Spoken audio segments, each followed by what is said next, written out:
This is an excerpt of a short story. It is called Where Pigeons Roost. It was ironic that the game was based on the honor system.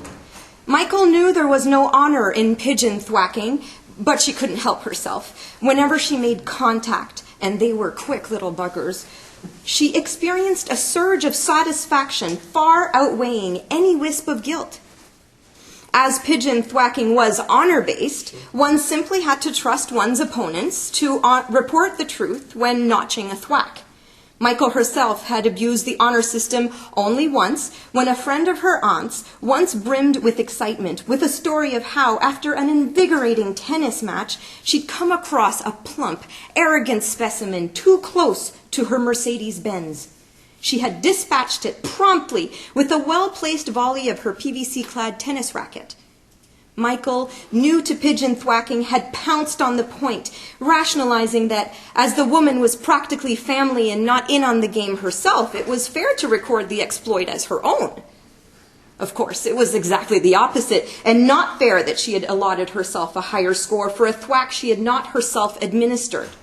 And while none of her fellow players had ever publicly doubted her total, Michael's conscience was heavy until she herself volleyed a pair of pigeons, but only counted it as one. Michael's conscience and conscientiousness were at the root of her perpetual second-place standing in the overall regional thwacking rankings.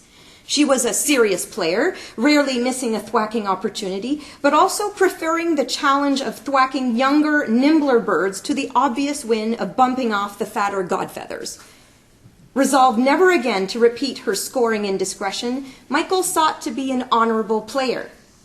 There were rumblings that Toyosi, the reigning champion, was inflating his numbers, but nothing could be proven.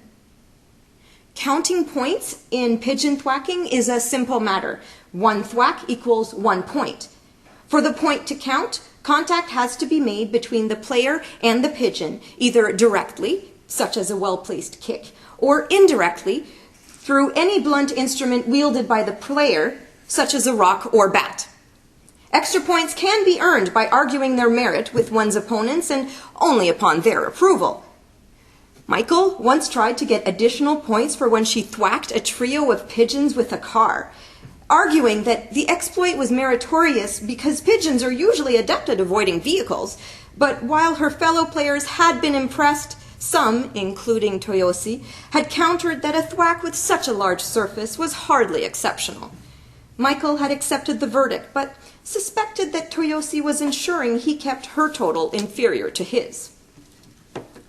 She was determined that Toyosi would not hold on to his title. It was something she promised herself every year since his ascent to rank of champion. This time around, she was more discreet about her training regimen, hoping to surprise her opponents, her nemesis in particular, with her total at the final count. Opponents with similar counts, that is, within 20 thwacks, forced a tiebreaker challenge. Anticipating her chance at redemption this year, Michael could already hear the amassed crowd of hundreds of fans cheering her on, huddled between the load-bearing pillars of the so-called abandoned building, usually a hangar rented for the occasion, around the netted arena, the thwack arena, where the last battle of the year would be held.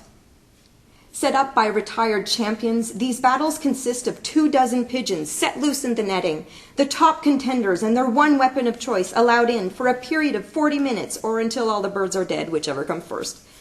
The contender who administers the most thwacks within those limits wins the year's championship. In Michael's opinion, there was little sport in thwacking caged birds, but tradition is tradition. One had to be strategic in the thwack arena. A fatal thwack robbed one's opponent of further thwacks, but it also robbed oneself of potential catch-up thwacks if one fell behind. One's choice of weapon was also key. If one was quick to thwack with a hand-wielded weapon, that could be advantageous. But the pigeons quickly caught on and flew to the far reaches of the netting, where a projectile weapon could mean the difference between earning the title and returning home in perpetual second place. While Michael was hopeful that her total would automatically win her this year's title, last year's thwack arena final yielded one insight, a window into Toyosi's thwacking technique. Michael's total, having forced a battle the year before, spotlighted her skill and agility and Toyosi's scavenging habit of targeting wounded birds. It was only her choice of weapon, a tennis racket, in reminiscence of the false point she had claimed years earlier, that cost her the game. Toyosi's weapon had proved more effective, despite Michael's attempts at discarding his ammunition outside the net.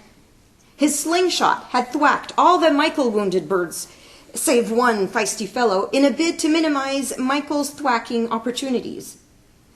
With their scores neck and neck, she lunged for the final bird, managing contact with the tip of its tail with the tip of her racket. Michael was ahead, with only a few minutes remaining on the clock. She only had to block Toyosi's access to the pigeon until the game ran out, or kill the pigeon herself. The second scenario had seemed almost certain. Michael, keeping an eye on the exhausted pigeon hanging from the top of the netting by its toes, also caught Toyosi's movement in her peripheral vision. He was aiming his slingshot at the pigeon, and Michael refused to allow him a thwack. She shouted out, but his concentration kept his aim true.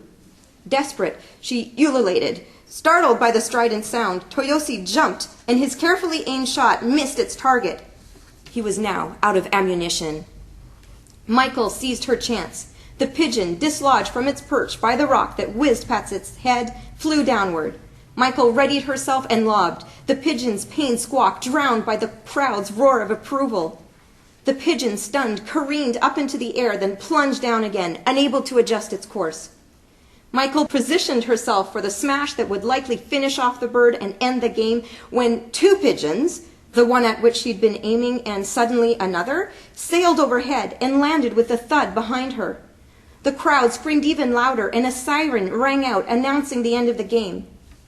Michael, baffled that Toyosi had robbed her of her final thwack, was still confident of her win, until the judges declared that extra points were being allotted to Toyosi for having used a pigeon as slingshot ammunition to thwack another pigeon. The crowd erupted again, an even mix of cheers and boos. Michael's fans shouted out accusations of cheating and artificial inflation of Toyosi's qualifying numbers. Toyosi's defenders retorted that to question someone's honor in the game was dishonorable, and Michael was simply a poor loser, perhaps even a poor player. As thwackist fans began shoving each other, Michael knew she had to intervene. 24 pigeon deaths was tally enough for the evening. She didn't want to add human injury to the list. She asked for the microphone and addressed the rowdy crowd. Fellow thwackists, thank you for your enthusiasm. A final battle always brings out the thwacking in us, doesn't it? The crowd laughed and the squabbling petered out. We have just witnessed a terrific championship battle. Thwacks made here tonight will surely go down in thwackist history. The fans hooted in approval. I, for one, am already planning my next thwacking foray and invite you to do the same. Perhaps one of you will be battling it out in the thwack arena next year, and in that case, I will see you there. Again, the crowd roared its approval and began chanting, Michael, Michael, despite Toyosi being the champion. It felt like a victory of honor, and that she savored.